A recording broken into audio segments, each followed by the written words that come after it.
Hello student, કેમ છો તમે બધા? મજામાં? Well done. તો welcome to back my channel commerce જ્ઞાન વિથ તબસ્સુમ ચેનલમાં. તો વિદ્યાર્થી મિત્રો, આજના લેક્ચરમાં આપણે ધોરણ 11ના પાર્ટ 1નું ચેપ્ટર નંબર 2 વ્યવહારોની દ્વિઅસર અને ખાતાના પ્રકારમાં એક એક્ઝામ્પલનો સમથી સ્ટાર્ટ કરીશું. ઓકે, આગળની વિડીયો તમે નહીં જોઈ હોય તો પ્લીઝ પહેલાં એ જઈને જોઈ લો. ઓકે, તો ઉદાહરણ નંબર 11. ચાલો, શું લખેલું છે એ આપણે વાંચી લઈએ. નીચેના વ્યવહારોની અમૃતાના ચોપડે કયા ખાતે ઉધાર અને કયા ખાતે જમા કરશો તે જણાવો. આ મેં એક ફોર્મેટ બનાવ્યું છે તમારી ચોપડીમાં, અને ગાઈડમાં બીજું ફોર્મેટ હશે, તો તમને જે સરળ લાગે એ જોઈ લેજો. ઓકે, આ મેં બનાવ્યું છે મારી રીતે. ઓકે, તો મારી બુક ઓલ્ડ છે, તમારી જે બુક નવી હોય તો તમે આ દાખલો કયા નંબર પર આપેલું છે એ જોઈ લેજો. ઓકે, તો ચાલો સ્ટાર્ટ કરીએ. ઓકે, તો સૌ પ્રથમ પહેલો વ્યવહાર છે ₹40,000 રોકડા લાવી ધંધો શરૂ કર્યો. તો આમાં એક રૂલ્સ ફોલો કરવાનું છે. પહેલાં તો તમે વ્યવહાર વાંચો અને પછી એ વ્યવહાર પરથી એમાં કયા બે ખાતાનો સમાવેશ થયો છે એ શોધો. પછી એ ખાતાનો પ્રકાર શું છે, એટલે કે એ 3 આપણે નિયમ ભણ્યા હતા ને, કયા વ્યક્તિ ખાતાનો નિયમ, માલ મિલકત ખાતાનો નિયમ અને ઉપજ ખર્ચ ખાતાનો નિયમ. તો આ ત્રણેયમાં એનો કયા ખાતામાં સમાવેશ થાય છે એ જોઈશું. અને પછી એ ઉધાર કે જમા થાય છે તો એનું રીઝન શું છે એ જોઈશું. ઓકે, તો જોઈએ. પહેલો વ્યવહાર શું હતું? ₹40,000 રોકડા લાવી ધંધો શરૂ કર્યો. તો 40,000 રોકડા લાવી રહ્યા છે. તો એક તો રોકડ આવી રહી છે, તો કયો ખાતું આવશે? રોકડ ખાતું આવશે. એક ખાતું તો ખબર પડી ગઈ, એક ખાતું રોકડ ખાતું આવશે. અને રોકડ લાવી રહ્યા છે તો ધંધાનો માલિક લાવે છે રોકડ ધંધામાં, અને ધંધાનો માલિક ધંધામાં કંઈ પણ લાવે તો એ શું કહેવાય છે? પહેલા ચેપ્ટરમાં હું બતાવી હતી તમને, યાદ છે? ફટોફટ આન્સર કમેન્ટ બોક્સમાં જણાવો.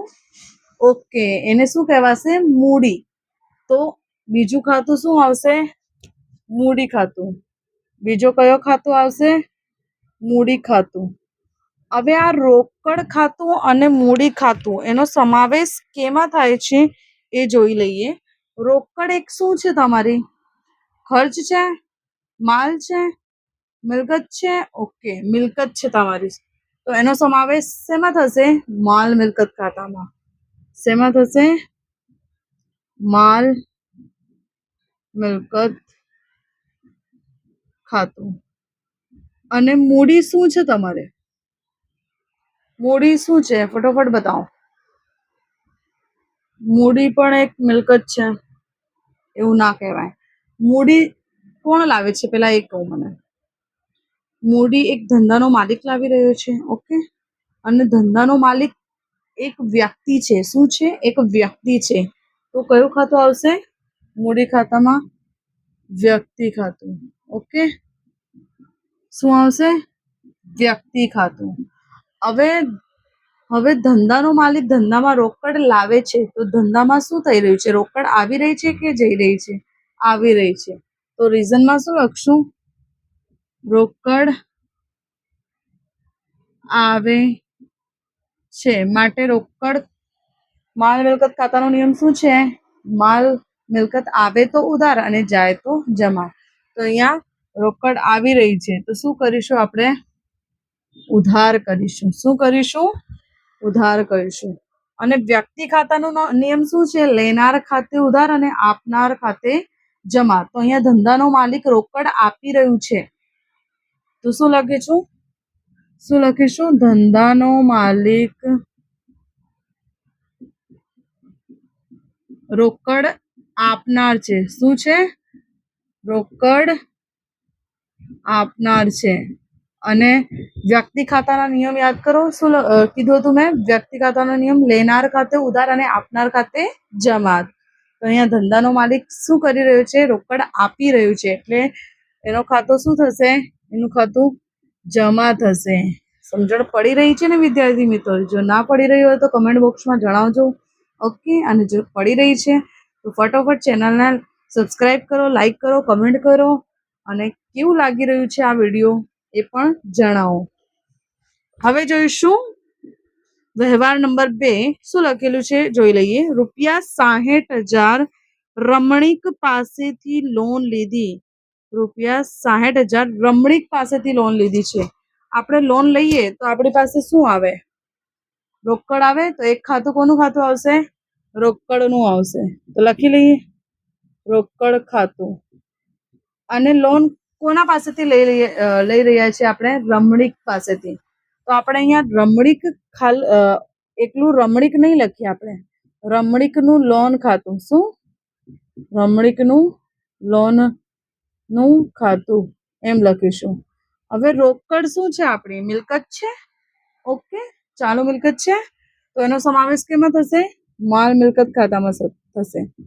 શેમાં થશે? માલ મિલકત ખાતું.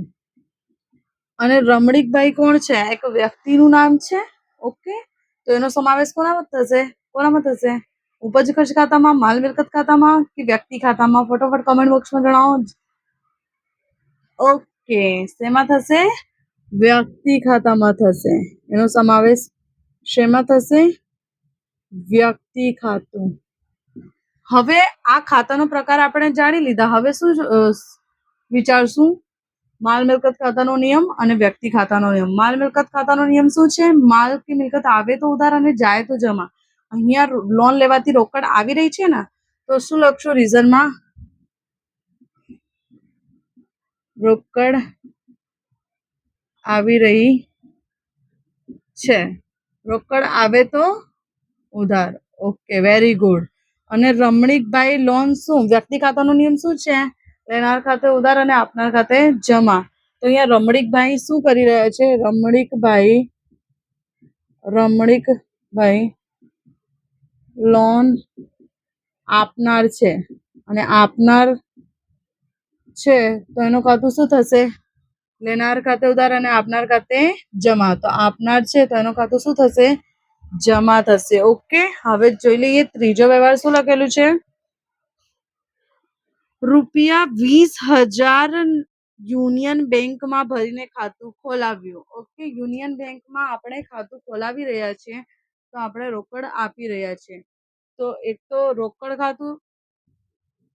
ઓકે, રોકડ જઈ રહી છે ને આપણી પાસેથી ખાતું ખોલાવવાથી. અને એક કોનું ખાતું આવશે? યુનિયન બેંક પણ લખી શકીએ છીએ અને એકલું બેંક પણ લખી શકીએ છીએ. યુનિયન બેંકનું ખાતું. હવે રોકડ ખાતું તો તમને ખબર જ છે. શેમાં એનો સમાવેશ થશે? માલ મિલકત ખાતું. ઓકે, હવે તો સમજણ પડી જવી જોઈએ કે રોકડ એક મિલકત છે એટલે એનો સમાવેશ શેમાં થઈ રહ્યું છે? માલ મિલકત ખાતુંમાં. અને યુનિયન બેંક એક કૃત્રિમ નામ છે.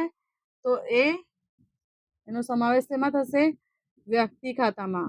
વ્યક્તિ ખાતામાં એકલું પુરુષ અને સ્ત્રીનો જ સમાવેશ થતો નથી, પણ તમે કૃત્રિમ રીતે જે નામ આપેલું હોય તમારા ધંધાને એનું પણ સમાવેશ થાય છે. હવે માલ મિલકત ખાતાનો નિયમ શું છે? માલ મિલકત આવે તો ઉધાર અને જાય તો જમા. અહીંયા આપણે બેંકમાં ખાતું ખોલાવી રહ્યા છીએ તો રોકડ શું થઈ રહી છે? આવી રહી છે કે જઈ રહી છે? જઈ રહી છે. તો શું લખશું? રોકડ જાય છે. રોકડ આવે તો ઉધાર અને જાય તો જમા. Very good. અને વ્યક્તિ ખાતાનો નિયમ શું છે? લેનાર ખાતે ઉધાર અને આપનાર ખાતે જમા. તો અહીંયા યુનિયન બેંક નાણાં લેનાર છે. રોકડ લેનાર છે. શું છે? લેનાર છે એટલે એનું ખાતું શું થશે? ઉધાર થશે, કારણ કે યુનિયન બેંક નાણાં લેનાર છે. હવે જોઈશું ચોથો વ્યવહાર. શું લખેલું છે? 4,000ની દલાલી મળી. દલાલી મળી રહી છે. દલાલી મળે તો આપણને શું મળે? રોકડ મળે. તો એક ખાતું કોનું ખાતું આવશે? રોકડ ખાતું. અને એક ખાતું કોનું આવશે?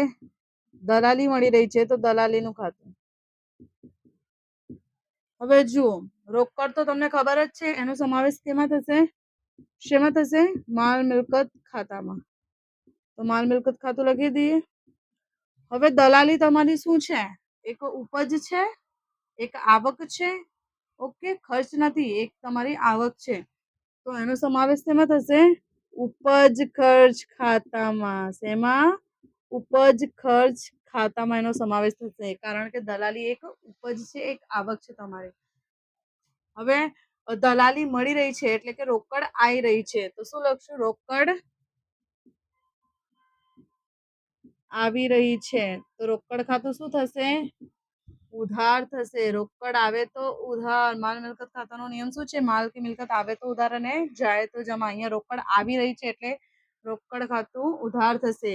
અને દલાલી એક ઉપજ છે. દલાલી આપણે એમ લખીશું, દલાલી ઉપજ છે. અને ઉપજ ખર્ચ ખાતાનો નિયમ શું છે? ખર્ચ કે નુકસાન ઉધાર અને આવક કે ઉપજ જમા. ઉપજ કે આવક જમા એવી રીતે પણ બોલી શકીએ આપણે.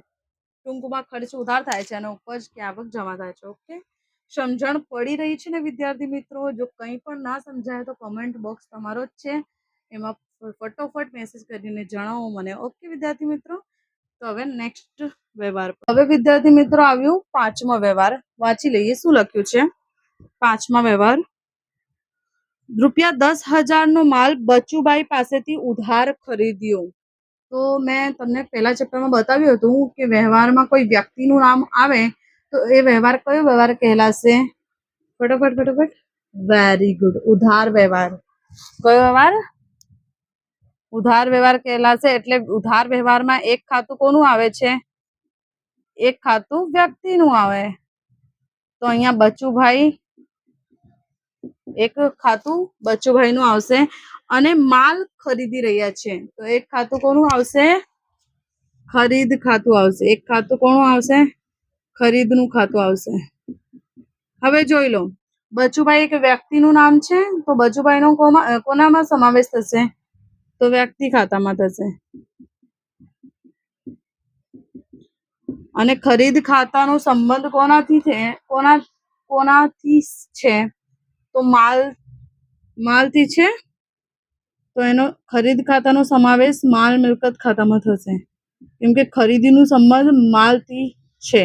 ઓકે, હવે વ્યક્તિ ખાતાનો નિયમ, લેનાર ખાતે ઉધાર અને આપનાર ખાતે જમા. અહીંયા બચુભાઈ શું છે? બચુભાઈ પાસેથી આપણે ખરીદી કરી રહ્યા છીએ, તો બચુભાઈ આપનાર છે. બચુભાઈ માલ આપનાર છે, તો આપનાર ખાતે જમા થાય છે, ખબર છે ને? અને ખરીદીથી શું થાય? માલ આવે. ઓકે, તો માલ આવી રહ્યું છે. માલ આવે તો શું થાય? ઉધાર થાય. માલ મિલકત ખાતાનો નિયમ શું છે? માલ કે મિલકત આવે તો ઉધાર અને જાય તો જમા. અહીંયા માલ આવી રહ્યું છે ખરીદી કરવાથી. હવે જોઈએ છઠ્ઠો વ્યવહાર શું લખ્યું છે. ₹20,000 નો માલ લક્ષ્મીને ઉધાર વેચ્યો. હવે આમાં પણ વ્યક્તિનું નામ આપે છે લક્ષ્મી, તો લક્ષ્મીનું ખાતું આવશે. લક્ષ્મીનું ખાતું. અને માલનું વેચાણ કરી રહ્યા છે એટલે એક ખાતું વેચાણનું આવશે. વેચાણનું ખાતું કે વેચાણ ખાતું એમ પણ લખી શકીએ છીએ આપણે. હવે લક્ષ્મી એક વ્યક્તિનું નામ છે, તો એનો સમાવેશ શેમાં થશે? વ્યક્તિ ખાતામાં. અને વેચાણ ખાતાનો સંબંધ માલથી છે એટલે એનો સમાવેશ માલ મિલકત ખાતામાં થશે. ઓકે, સમજણ પડી રહી છે કે નહીં વિદ્યાર્થી મિત્રો? પડી રહી છે. Very good, well done. હવે જોઈશું વ્યક્તિ ખાતાનો નિયમ શું છે. લેનાર ખાતે ઉધાર અને આપનાર ખાતે જમા. અહીંયા આપણે વેચાણ કરી રહ્યા છીએ. કોને કરી રહ્યા છે? લક્ષ્મીને કરી રહ્યા છે. તો લક્ષ્મી શું છે? લેનાર છે. લક્ષ્મી માલ લેનાર છે એટલે એનું ખાતું શું થશે? ઉધાર થશે. અને માલ મિલકત ખાતાનો નિયમ શું છે? માલ કે મિલકત આવે તો ઉધાર અને જાય તો જમા. અહીંયા વેચાણ કરવાથી શું થઈ રહ્યું છે? માલ જાય છે, માલ જાય તો જમા અને આવે તો ઉધાર. ઓકે, સમજણ પડી રહી છે ને વિદ્યાર્થી મિત્રો? હા, વેરી ગુડ. હવે જોઈશું 7મા નંબરનો વ્યવહાર. 5,000 દુકાનનું ભાડું ચૂકવ્યું. ભાડું ચૂકવ્યું છે તો એક ખાતું કોનું આવશે? ભાડા ખાતું. અને ભાડું ચૂકવીએ તો શું જાય આપણી પાસેથી? રોકડ જાય. તો એક ખાતું કોનું આવશે? રોકડનું ખાતું. હવે ભાડું આપણું શું છે? મિલકત છે, ખર્ચ છે, તો ઉપજ ખર્ચ ખાતાનો એનો સમાવેશ થશે. ઉપજ ખર્ચ ખાતું.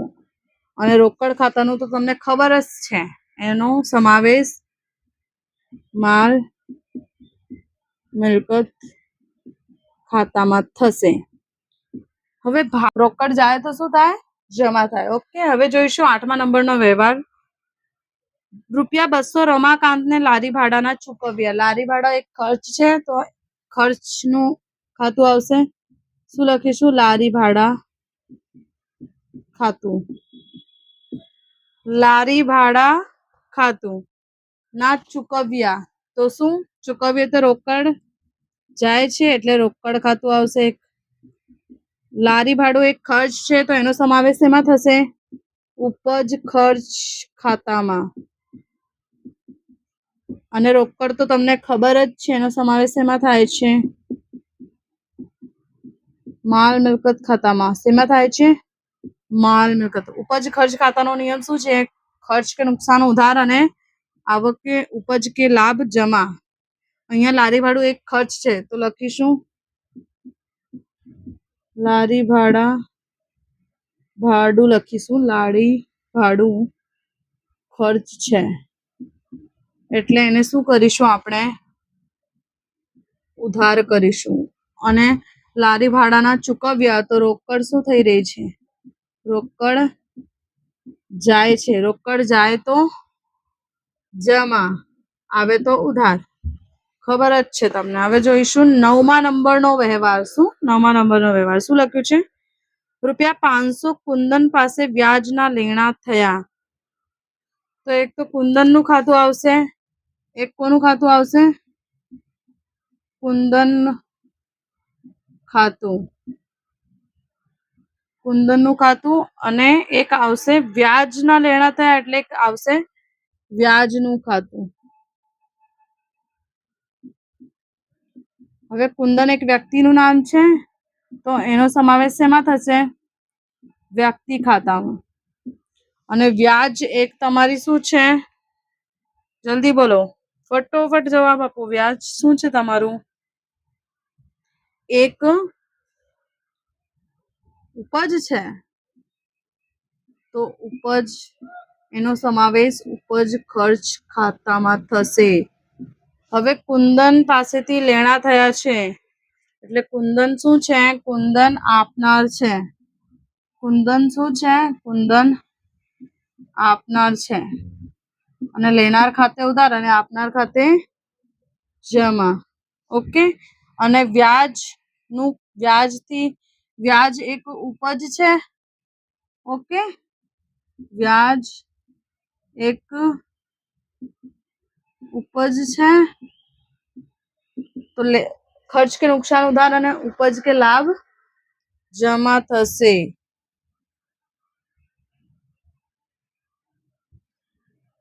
વન મિનિટ વિદ્યાર્થી મિત્રો. વ્યાજ જમા થશે અને કુંદન લેનાર નથી.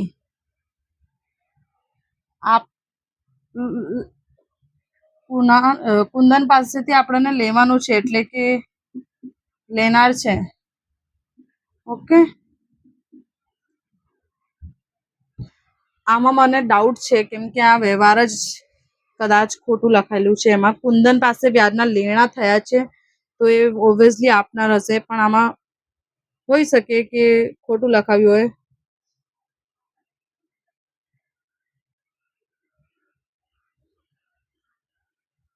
કોઈ નહીં, આપણે 10મા નંબરનો વ્યવહાર જોઈએ. 1200 દિનેશને પગાર ચૂકવ્યો. દિનેશને પગાર ચૂકવ્યો તો એક તો પગાર ખાતું આવશે. અને પગાર ચૂકવીએ તો એક ખાતું કોનું આવશે? રોકડ ખાતું. હવે પગાર એક ખર્ચ છે તો એનો સમાવેશ શેમાં થશે? ઉપજ ખર્ચમાં. અને રોકડ તો તમને ખબર જ છે મિલકત છે, તો એનો સમાવેશ માલ મિલકત ખાતામાં થશે. ઓકે. હવે પગાર એક ખર્ચ છે. શું છે? પગાર ખર્ચ છે. અને ખર્ચ હંમેશા શું થાય છે? ઉધાર થાય છે. ખર્ચ હંમેશા ઉધાર થાય. અને રોકડ શું છે? રોકડ પગાર ચૂકવીએ તો રોકડ શું થઈ રહી છે? રોકડ જાય છે. રોકડ આવે તો ઉધાર અને જાય તો જમા. ઓકે. અહીંયા સુધી સમજણ પડી વિદ્યાર્થી મિત્રો 10મા સુધી આપણે જોઈ ગયા. હવે જોઈશું આપણે 11મા નંબરનો વ્યવહાર. શું લખેલું છે વાંચી લઈએ. પહેલા ₹3000 નું કમિશન મળ્યું. અહીંયા તમને એક કમિશન મળી રહ્યું છે. કમિશન મળે તો તમારી પાસે શું આવે? રોકડ આવે. એક ખાતું રોકડ ખાતું આવશે. ફટોફટ વિચારવાનું. એક ખાતું શેનું આવશે? રોકડ ખાતું. અને કમિશન ના મળી રહ્યા છે તો એક કમિશન નું ખાતું. અને રોકડ ખાતાનો સમાવેશ શેમાં થાય છે? તમને ખબર જ છે. Okay, very good. શેમાં થશે?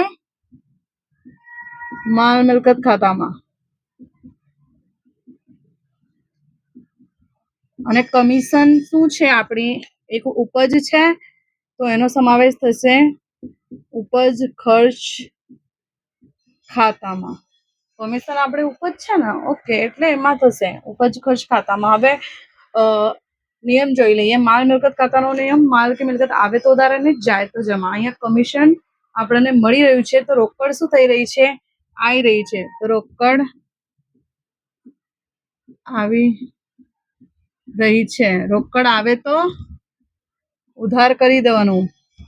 અને કમિશન આપણી શું છે? એક કમિશન આપણી શું છે? એક ઉપજ છે. એક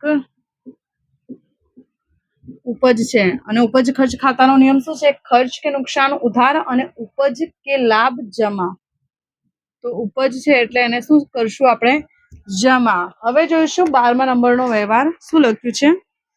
15000 નો માલ રોકડેથી ખરીદ્યો.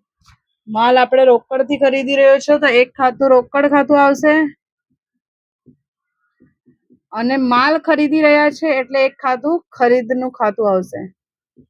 અને રોકડ ખાતાનું શેમાં સમાવેશ થાય છે? તમને ખબર જ છે. શેમાં થાય છે? માલ મિલકત ખાતામાં. અને ખરીદીનું શેનાથી સંબંધ છે? માલથી છે. તો માલનો સમાવેશ શેમાં થશે? માલ મિલકત ખાતામાં. ઓકે. હવે નિયમ જોઈએ આપણે. માલ મિલકત, આ બંને માલ મિલકત છે એટલે માલ કે મિલકત આવે તો ઉધાર અને જાય તો જમા. ખરીદી કરવાથી રોકડ જાય છે. ઓકે. અને માલ આવે છે. રોકડ જાય છે. માલ આવે છે. રોકડ જાય તો જમા અને માલ આવે તો ઉધાર. સમજણ પડી વિદ્યાર્થી મિત્રો?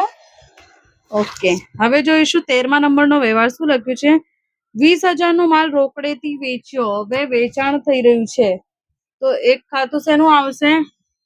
વેચાણનું આવશે. કેમ કે માલનું વેચાણ થઈ રહ્યું છે અને વેચાણ કરીએ તો રોકડ આવે ને, તો રોકડ ખાતું. વેચાણ ખાતાનો શેમાં સમાવેશ થાય છે? વેચાણનો સંબંધ માલથી છે અને માલનો સમાવેશ માલ મિલકત ખાતામાં થાય છે.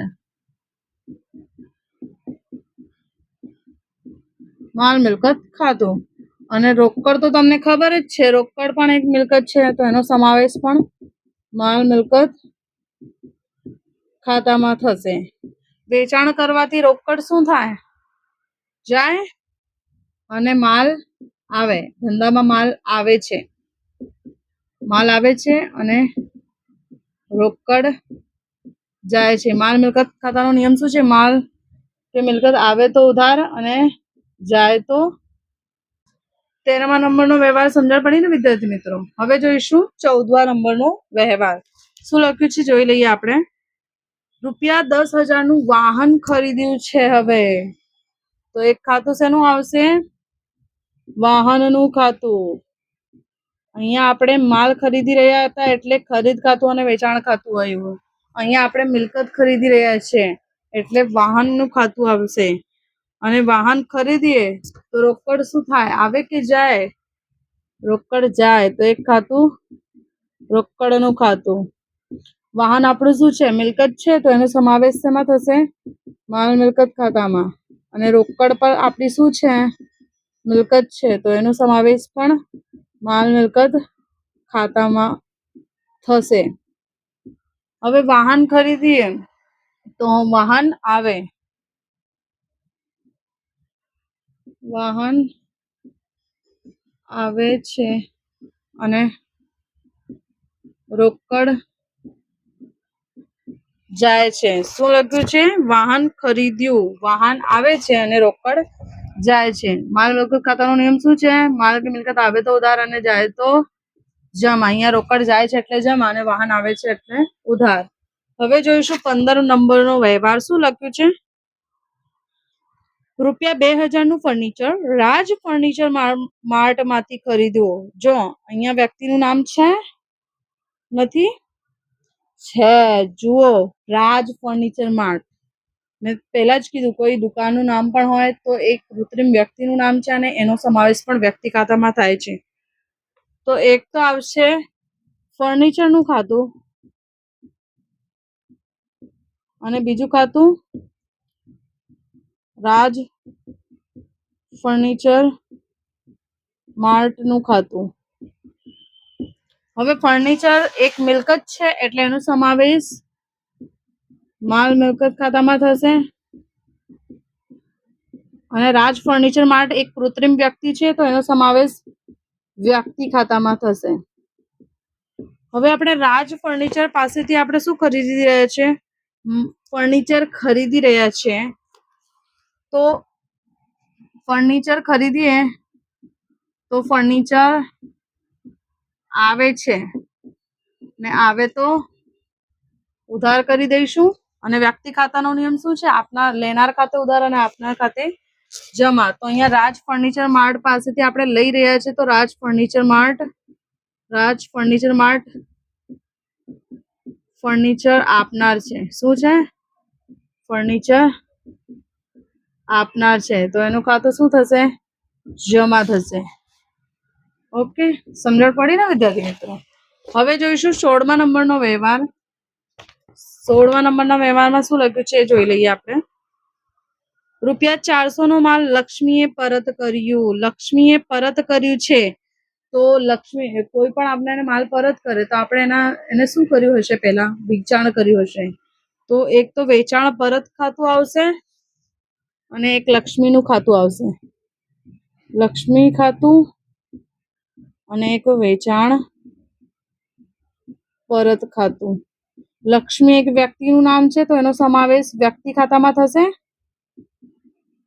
અને વેચાણ પરત, વેચાણનો સંબંધ શેનાથી છે? માલથી છે તો એનો સમાવેશ શેમાં થશે?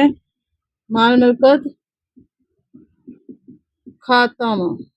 અને વેચાણ પરત કરવાથી શું થાય? માલ આવે. અને લક્ષ્મી શું છે? લક્ષ્મીએ પરત કર્યું છે એટલે લક્ષ્મી આપનાર છે. લક્ષ્મી આપનાર છે માટે એને જમા કરીશું. અને વેચાણ પરત થવાથી માલ આવે છે. માલ આવે છે એટલે એને ઉધાર કરીશું. સમજણ પડી વિદ્યાર્થી મિત્રો? ઓકે, વેલ ડન વિદ્યાર્થી મિત્રો. એવી રીતે મારી સાથે જોડાયા રહો. પૂરેપૂરી વિડીયો જુઓ તો ખબર પડશે. હવે જોઈશું 17મા નંબરનો વ્યવહાર. ₹500 નો માલ બચુભાઈને પરત કર્યો. આપણે પરત કર્યું છે તો આપણે બચુભાઈ પાસેથી શું ખરીદી હશે? ખરીદી કરી હશે. તો એક તો બચુભાઈનું ખાતું આવશે અને એક ખરીદ પરતનું ખાતું આવશે, કેમ કે આપણે માલ પરત કરી રહ્યા છે. ઓકે, એક બચુભાઈનું અને એક ખરીદ પરત ખાતું આવશે, કેમ કે આપણે પહેલા એમના જોડે શું કરી હશે? ખરીદી કરી હશે તો એ માલ પરત કરી રહ્યા છે તો ખરીદ પરત ખાતું આવશે. હવે બચુભાઈ એક વ્યક્તિનું નામ છે તો એનો સમાવેશ શેમાં થશે? વ્યક્તિ ખાતામાં. અને ખરીદીનો સંબંધ માલથી છે એટલે એનો સમાવેશ માલ મિલકત ખાતામાં થશે. હવે બચુભાઈ આપણને ખરીદ માલ પરત કરી રહ્યા છે એટલે માલ આપનાર છે. બચુભાઈ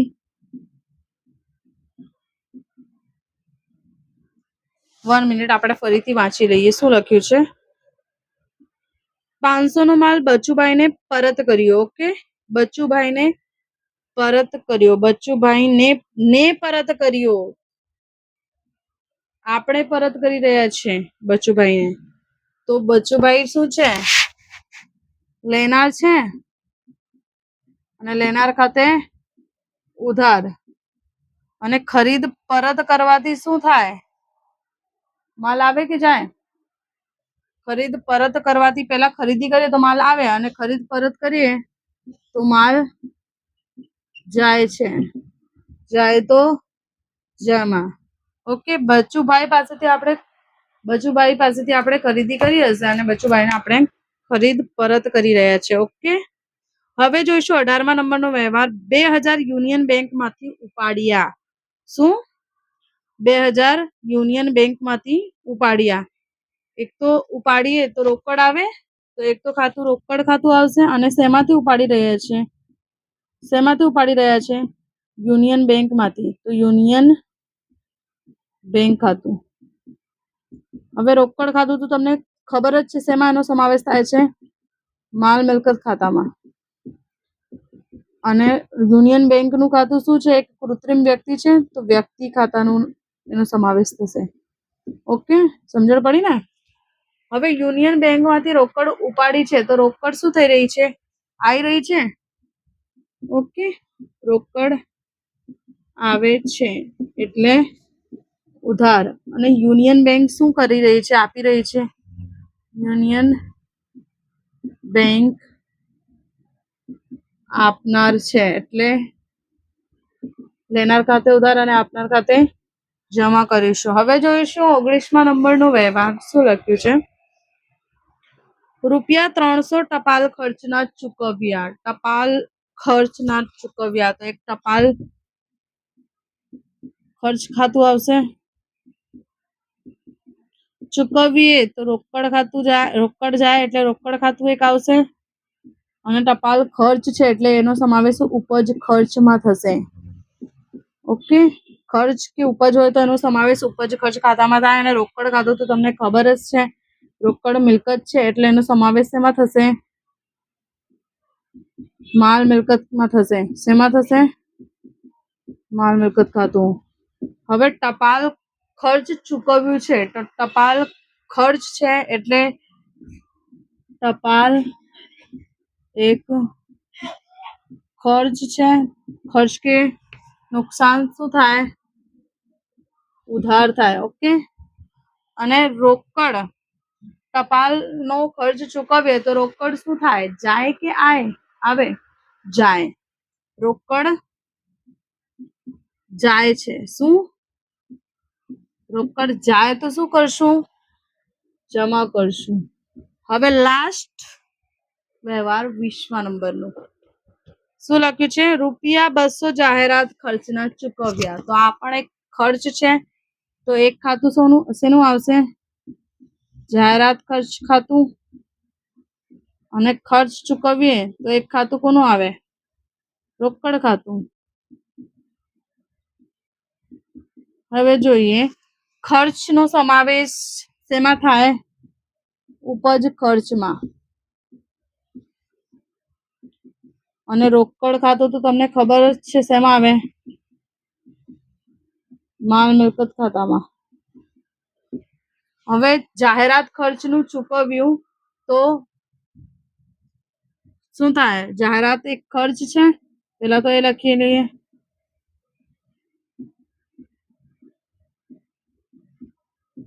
ખર્ચ હંમેશા શું થાય? ઉધાર. અને ખર્ચ ચૂકવીએ તો રોકડ શું થાય? રોકડ જાય. અને રોકડ જાય તો શું થાય? એનું ખાતું જમા થાય. તો વિદ્યાર્થી મિત્રો, તમને સમજણ પડી? આટલું જોઈ લો. સ્ક્રીનશોટ લેવાનો હોય તો લઈ લો તમે. ઓકે, એ મારું માર્કર નહીં ચાલી રહ્યું હતું એટલે મેં કર્યું છે ધંધો. હવે જોઈ લો, થઈ ગયો સ્ક્રીનશોટ. તો વિદ્યાર્થી મિત્રો, તમને મારી વિડીયો કેવી લાગી રહી છે? સમજણ પડી રહી છે કે નહીં? જો કંઈ પણ ન સમજાય તો કમેન્ટ બોક્સમાં જણાવો, અને વધારેમાં વધારે શેર કરો, લાઈક કરો, કમેન્ટ કરો, સબસ્ક્રાઈબ તો કરો જ, અને દરરોજ વિડીયો જુઓ. એક પણ વિડીયો મિસ ના કરો, તો જ તમને પૂરેપૂરું કોન્સેપ્ટ સમજણ પડશે. ઓકે વિદ્યાર્થી મિત્રો, તો ફરી મળીશું.